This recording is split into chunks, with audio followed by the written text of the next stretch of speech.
इतिहास उसे जानता है जो दिखाया गया। लेकिन चाणक्य ने एक रहस्य छोड़ा था जो आज भी उजागर नहीं हुआ।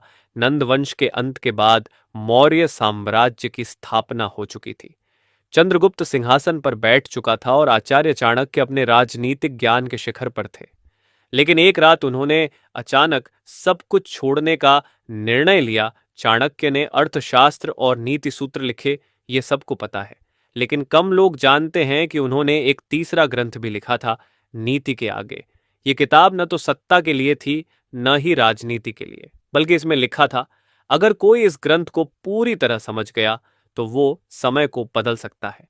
चाणक्य ने यह ग्रंथ चंद्रगुप्त को नहीं दिया।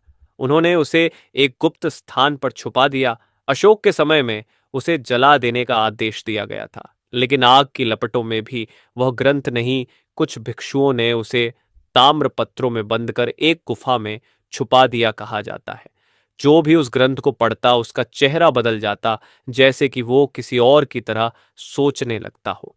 21वीं सदी में एक शोधकर्ता ने बोधगया के पास खुदाई करते समय एक अजीब सी धातु की पेटी पाई। उसके अंदर वही पांडुलिपि थी, लेकिन जो भी उसे पढ़ने की कोशिश करता पागल हो जाता। उस ग्रंथ के कुछ हिस्सों का अनुवाद हुआ जिसमें काल चक्र, द्रव्य गति और दिव्य दृष्टि जैसे शब्द पाए गए। कुछ लोग मानते हैं चाणक्य भविष्य देख सकते थे। शायद वो आज के भारत की कल्पना पहले ही कर चुके थे।